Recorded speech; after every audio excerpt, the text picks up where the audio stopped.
In part 1 I've introduced you to the concept of capturing, and hopefully I was able to convince you that it was the most important skill you need to learn. I've ended it saying that the capture was the basic building brick of the creative process, the creative atom if you will. In this part, we're going to get more practical and talk about capturing guidelines and techniques. And here is the first and most important one. You need to get personal. Now what do I mean by that? Remember that exercise we did where you had to describe this image in 30 seconds? Well, I'm pretty sure that your description was very different to what I had, even though it wasn't less accurate maybe. That's because we both had to select the most important stuff we wanted to say about the subject. And of course we're different people, so we have different views of what's important. The point is that capture is by definition almost a personal interpretation of the subject and not an objective description. The number one mistake people make when they capture is that they try to be objective. I see this a lot with young artists trying to do quick sketches in their sketchbook. They get so worked up and frustrated with their result, all because they really don't understand the entire idea behind the exercise. They're trying to draw an accurate description of what's there in front of them, when in fact what they really need to do is to make a doodle and describe what they personally experience. Here's an example. Which one of these described the real Eiffel Tower? The answer, of course, none of them, or maybe all of them, depends how you look at it. If you think of Eiffel as this elegant, streamlined thing, your capture might look like sketch number 1. But if you think, for example, that it's a heavy black iron thing that makes me think of the industrial era, then you might sketch something like number 2. Or you could see Eiffel as this very sketchy thing that almost looks like a doodle already, and then maybe you'll capture it like number 3. So none of these are objective at all, and yet most people will instantly recognize all of them as being Eiffel Tower. Their brain will easily unfold the real tower in their imagination, and the wonderful thing is that they will see Eiffel through the eyes, or more accurately, through the mind of the artist who made the sketch. Now I use the drawing medium in this example, but of course the same thing can be done with words. For example, how about these two descriptions? The dark arches of Eiffel Tower loomed over his head. That's one. And then the second one, the inexplicable tangle that is Eiffel Tower swarmed joyfully over his head. See how it works in exactly the same way? By allowing myself the freedom to abandon objectivity and get personal, I was able to show you the Eiffel Tower through 2 different lenses. So I said this in part 1, that there isn't really a right or wrong description of a subject. The only really wrong kind of description is an objective one, which is impossible anyway, you just can't do it. Objectively, the Eiffel Tower has 18,038 iron parts, and you just can't describe that in 5 minutes. You have to simplify, so there's no use trying to be objective. And of course the Eiffel Tower here is just a metaphor for any complex subject you're going to capture. So if you're going to simplify it anyway, you're going to have to make some personal choices. That's the way it works. So you might as well embrace that and allow yourself to sacrifice objectivity and instead capture your own personal point of view of the subject. Now that you've given up the need to be objective, you can take the next step and get really expressive with your captures. Ask yourself questions like, what does the subject mean to me? How do I feel about it? What does it remind me of? These questions provoke answers from the right side of your brain. That's the creative part of your brain that is really good at seeing patterns and making interesting connections between things. You can use this kind of thinking to get really insightful and expressive captures that are based on metaphors and intuitions and free associations and common human values. We actually did that already with Eiffel, remember? We said stuff like, it feels elegant and streamlined.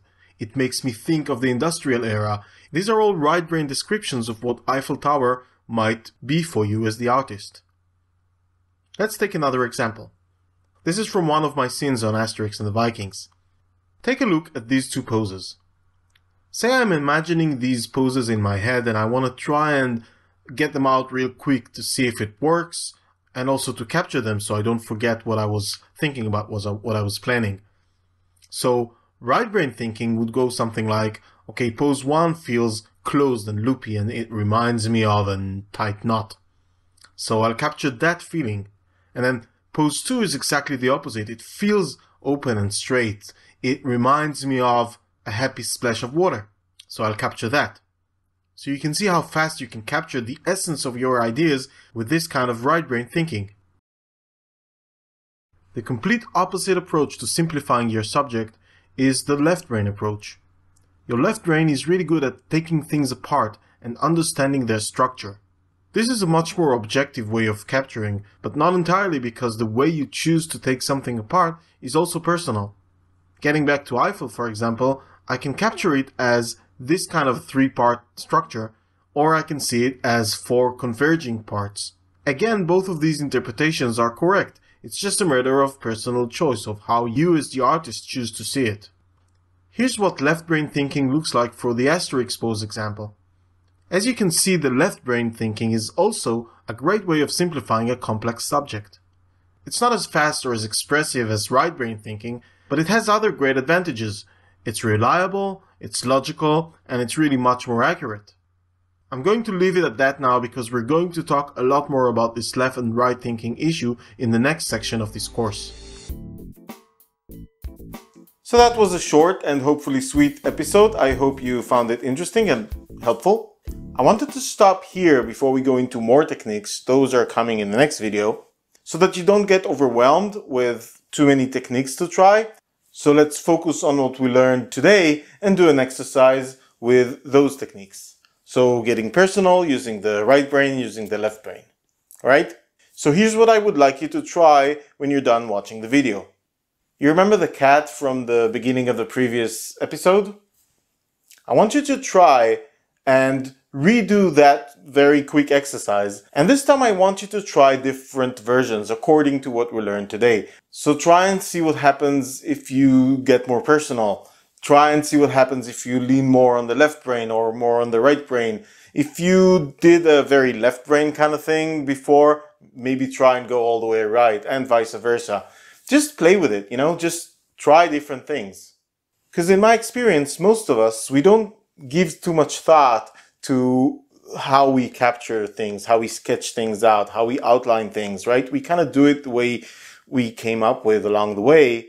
But when you try to get playful with it, you could actually get surprised with the results you come up with. It's like cooking. It's like getting new spices or trying new recipes for something you've done, for a long time the same way. So it's an interesting thing to do. And then once you're done with the cat, I want you to take that into the larger exercise that we also did last time. You remember I asked you to choose something that you really like in your field of creativity and to try and capture it within half an hour or so. So I want you to try and capture the capture, so to speak. And we're going to talk about this in the next video.